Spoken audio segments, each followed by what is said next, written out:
CPM-നോടും LDF-നോടുമുള്ള ഒരു വിഭാഗം മാധ്യമങ്ങളുടെ വിരോധം കേരളത്തോടും മലയാളികളോടുമുള്ള പകയായി മാറിയെന്ന് വളരെ ഗുരുതരമായ ആരോപണം ഉന്നയിക്കുകയാണ് CPM സംസ്ഥാന സെക്രട്ടേറിയറ്റ് അംഗമായ M. സ്വരാജ്.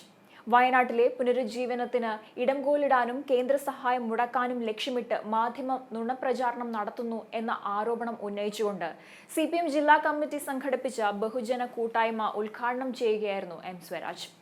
മാധ്യമങ്ങൾക്കെതിരെ വ്യാജ പ്രചാരണം ആരോപിച്ചുകൊണ്ട് CPM സംസ്ഥാന സെക്രട്ടേറിയറ്റ് അംഗം രൂക്ഷ വിമർശനങ്ങളാണ് ഉന്നയിച്ചത്.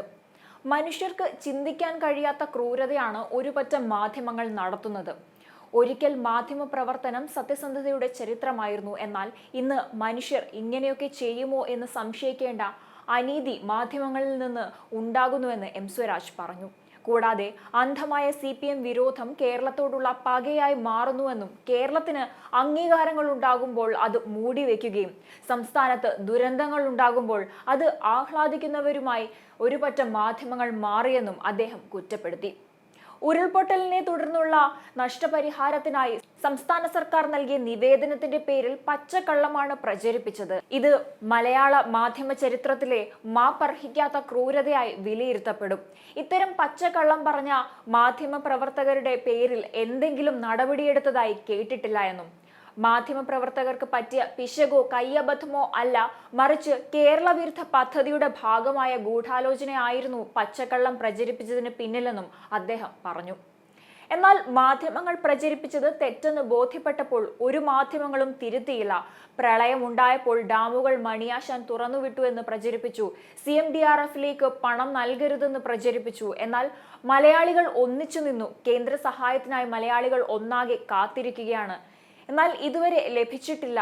വെള്ളപ്പൊക്കമുണ്ടായ സംസ്ഥാനങ്ങൾക്ക് പണം നൽകി. കാത്തിരിക്കാം. സഹായങ്ങൾ നൽകാതിരുന്നിട്ടും പ്രധാനമന്ത്രിയെ വിമർശിക്കാൻ ഇതുവരെ സർക്കാർ തയ്യാറായിട്ടില്ല എന്നും M. സ്വരാജ് പറഞ്ഞു. ഈ വാർത്ത വരുന്നത് പത്രപ്രവർത്തനം എന്ന് പറഞ്ഞാൽ പിശക് പറ്റാം, അബദ്ധം പറ്റാം, അതൊക്കെ സ്വാഭാവികമാണ്. അങ്ങനെ സംഭവിച്ചു പോയാൽ അത് തിരുത്തിയാൽ മതിയാകും, തിരുത്തൽ നടപടി സ്വീകരിച്ചാൽ മതിയാകും. എന്നാൽ എസ്റ്റിമേറ്റിനെ എക്സ്പെൻഡിച്ചറായി പച്ച കള്ളം പറഞ്ഞ് ചിലവഴിക്കപ്പെട്ട തുകയുടെ കണക്ക് എന്ന് പറഞ്ഞ് അവതരിപ്പിച്ച ആ പച്ചക്കള്ളം പറഞ്ഞ ഏതെങ്കിലും ഒരു മാധ്യമ പ്രവർത്തകന്റെ പേരിൽ മാധ്യമ സ്ഥാപനം നടപടിയെടുത്തതായി നിങ്ങൾ ആരെങ്കിലും കേട്ടോ? ഏഷ്യാനെറ്റാണ് അത്രേ ഈ പ്രചാരവേല തുടങ്ങി വെച്ചത്. ഇങ്ങനെ ഒരു പച്ചക്കള്ളം വയനാട്ടിലെ ജനങ്ങളെ ദ്രോഹിക്കാനായി ബോധപൂർവം പ്രചരിപ്പിച്ച ഏതെങ്കിലും ഒരു മാധ്യമ പ്രവർത്തകന്റെ പേരിൽ ഏഷ്യാനെറ്റ് നടപടിയെടുത്തു എന്ന് നിങ്ങൾ കേട്ടോ? കേൾക്കില്ല. എന്തുകൊണ്ടാണ്? അതൊരു മാധ്യമ പ്രവർത്തകന് പറ്റിയ തെറ്റല്ല, അതൊരു കയ്യബദ്ധമല്ല, ഒരു പിശക് സംഭവിച്ചു പോയതല്ല. പിന്നെയോ ഹൃദയശൂന്യമായ സംഘപരിവാർ രാഷ്ട്രീയം ബോധപൂർവം കൂടിയാലോചിച്ച് തയ്യാറാക്കിയ കേരള വിരുദ്ധ പദ്ധതിയുടെ ഭാഗമായ ഒരു പ്രചാരവേലയാണത്. അതാണ്. എങ്ങനെ കളവ് പറയണം, എങ്ങനെ നുണ സൃഷ്ടിച്ചെടുക്കണം.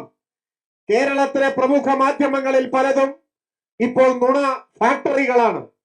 ആ നുണകളുടെ പിന്നിൽ രാഷ്ട്രീയ ലക്ഷ്യമുണ്ട്. കേരളത്തെ തകർക്കുക എന്ന ഉദ്ദേശമുണ്ട്. തത്വാര കേരളത്തിലെ ഗവൺമെന്റിനെ ജനങ്ങളുടെ മുന്നിൽ വെറുക്കപ്പെട്ടവരാക്കി മാറ്റി തീർക്കുക എന്ന നിന്ദ്യമായ ലക്ഷ്യമുണ്ട്. അതുകൊണ്ട് പിടിക്കപ്പെടുമ്പോ ഒരു ലേഖകന്റെ പേരിൽ നടപടിയെടുക്കാൻ പറ്റില്ല. ഏഷ്യാനെറ്റിന് പറയാൻ പറ്റുമോ?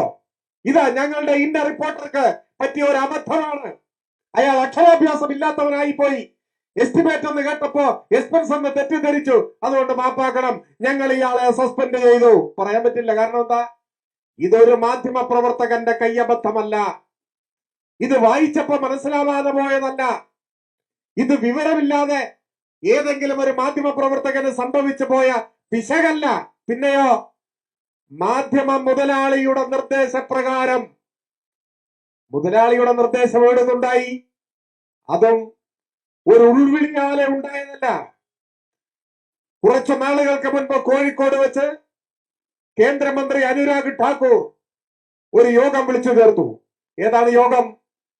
കേരളത്തിലെ പത്രദൃശ്യ മാധ്യമങ്ങളുടെ എഡിറ്റർമാരുടെയും മേധാവികളുടെയും സ്ഥാപന മേധാവികളുടെയും യോഗം. ആ യോഗത്തിൽ ദേശാഭിമാനിയും കൈരളിയും ഇല്ല. അത് വേണ്ടതില്ല.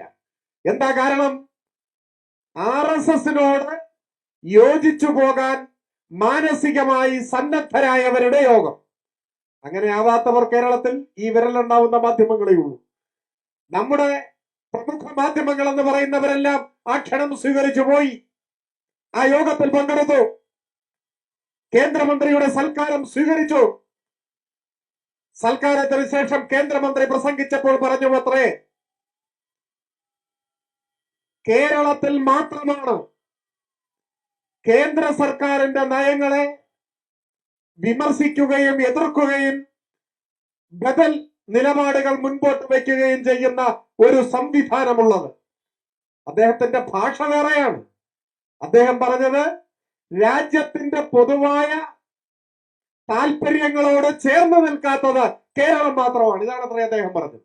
എന്നിട്ടോ കേരളത്തെയും പൊതുവായ ധാരയിലേക്ക് കൊണ്ടുവരാനാവണം. അതിനോ വൻമരം വെട്ടി വീഴ്ത്തുന്നത് പോലെ കേരളത്തിലെ സർക്കാരിനെ വെട്ടി വീഴ്ത്തണം.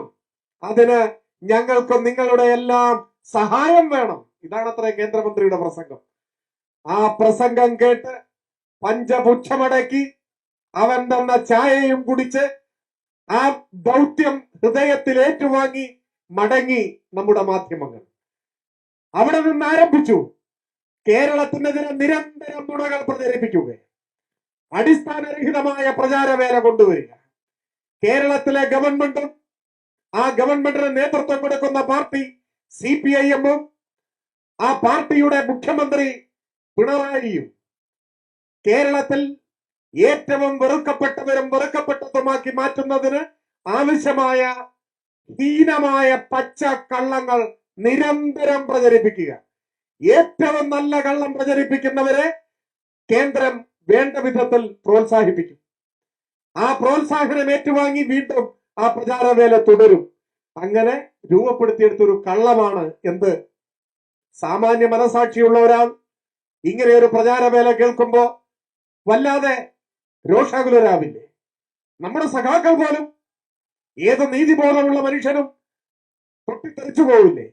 ഈ ദുരന്തത്തിന്റെ പശ്ചാത്തലത്തിൽ കേരളത്തിലെ ഗവൺമെന്റ് എന്തോ ഒരു നീചമായ തട്ടിപ്പ് നടത്തി, കള്ളക്കണക്ക് തയ്യാറാക്കി പൈസ അടിച്ചു മാറ്റാൻ ശ്രമിച്ചു. ഇതല്ലേ കൊടുത്ത വിവരം?